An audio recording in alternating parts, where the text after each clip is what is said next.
tak moc vás zdravím, Jani, a konečně jsem u vás s ročním výkladem. Já už se dívám na vaši fotku, míchám u toho karty a my se spolu podíváme, co nám Tarot poví o vašem období 2024. Tak moment.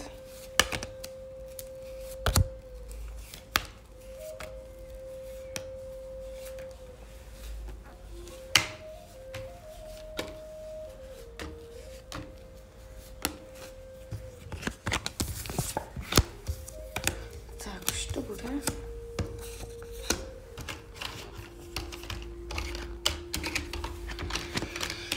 No, tak mám to před sebou. Tady se jakoby v tomto roce nebudou konat žádné dramata. Není tady výrazně něco, co by jakoby stálo za řeč, nějaký průšvih nebo tak. A celkově ten rok, když se za ním pak otočíte, tak byste ho sama zhodnotila, že byl úspěšný. Jo, že tam byla i jako sranda, zábava, společnost, volný čas, lidi kolem vás. Máte to tu celé pěkné, otevřené, příjemné. Oblast financí.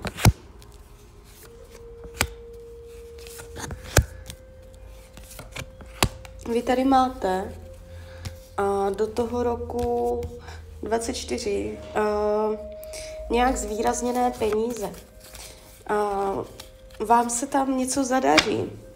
Jestliže tam máte něco rozjednaného, může to být i nákup, prodej nebo získání nějakého majetku nebo prostě celkově jenom prostě zdroj příjmu. Tady jsou dobrodějné události, tady je dobrodějná energie, to znamená, že tady se bude dařit. Jo? Může dokonce vzrůst příjem měsíční, je to tu celé hodně pěkné a může to nasypat v tomto roce. Jestliže jsou problémy s penězama, výrazně se to zlepší. Jestliže nejsou a nic výrazného nepřijde s tím, že fakt to padá velice pěkně. Vaše psychika, je tady láska, budete v tomto roce zamilovaná a je tady jako láska celkově.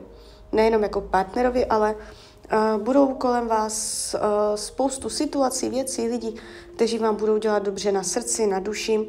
Nevidím vás tady po psychické stránce nějak výrazně rozhozenou, naopak je tady refresh, občerstvení, jste tu taková s plnou jako sílou, vitalitou, chutí.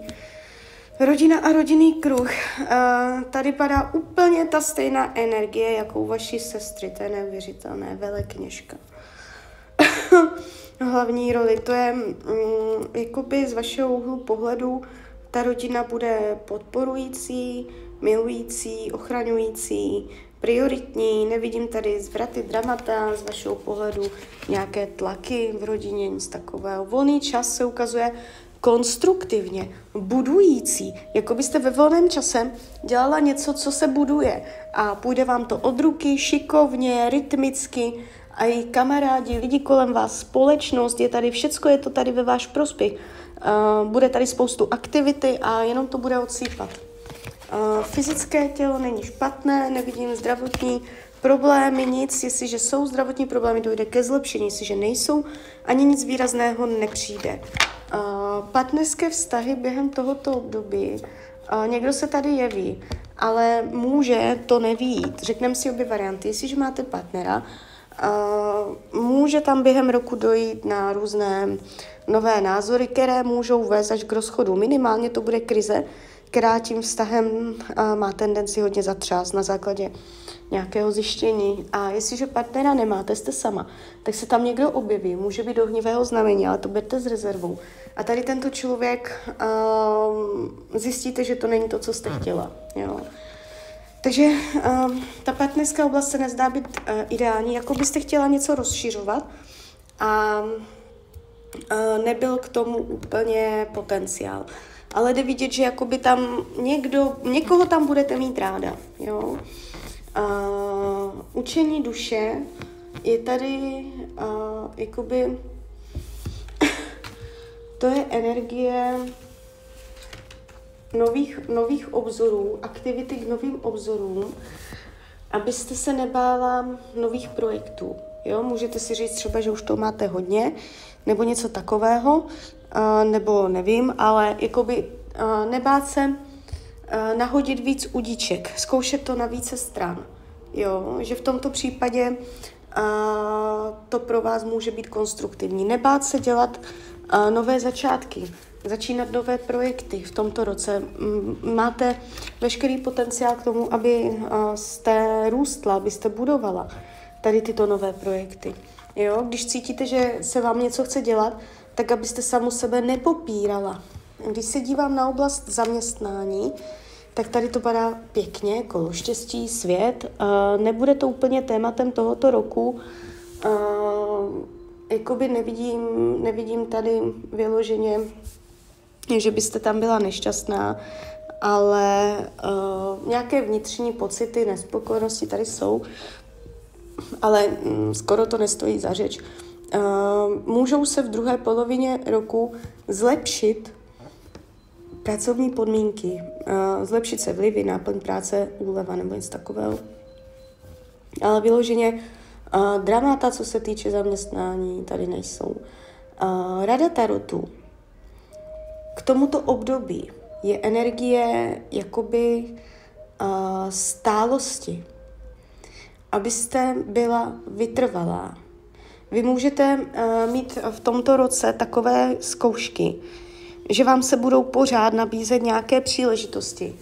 A vy jich buď odmítnete, že si jich ani nevšimnete, že si řeknete, už mám toho moc, tak to zbytečně vzdáte, i když tam vede velká cesta v tomto roce.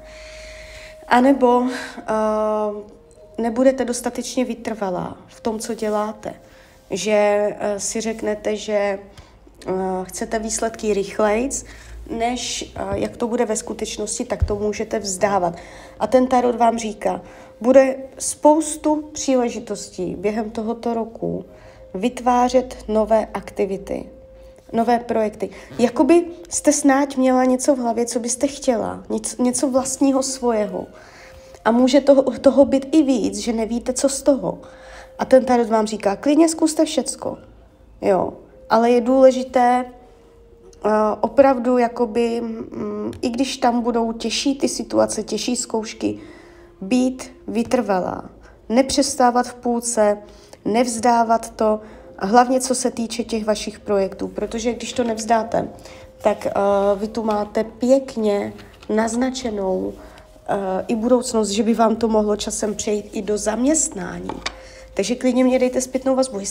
Jestli tam náhodou už nějaký vlastní projekt nemáte a jestli ne, tak v tomto roce tam ty nápady, co by se dalo, jak by se dalo, co byste chtěla, tak to tam budete hýřit na všechny strany. Takže abyste jich neblokovala hned, že ten nápad přijde a hned to nemá cenu, ale dávala si jako ty možnosti, kudy ta cesta vede, jo, a nevzdávala to, protože vy když na to dojdete, tak vy si tam otevřete cestu, která může vést až, jakoby, že vám to může vydělávat peníze, jo, takže tady je velké téma jakéhosi projektu, anebo to může být, než zjistíte, co to je z několika projektů, ale to téma tady je. A možná to nebude jenom rok 24, ale může se to protahovat ještě rok 25, tady tohle. Jo, takže je potřeba vědět, jak s tím naložit. Jo, takže klidně mi dejte zpětnou vazbu, klidně hned, klidně kdykoliv a já vám popřeju, ať se vám daří, ať jste šťastná. A když byste někdy opět chtěla mrknout do tarotu, tak jsem tady samozřejmě pro vás. Tak ahoj, Rania.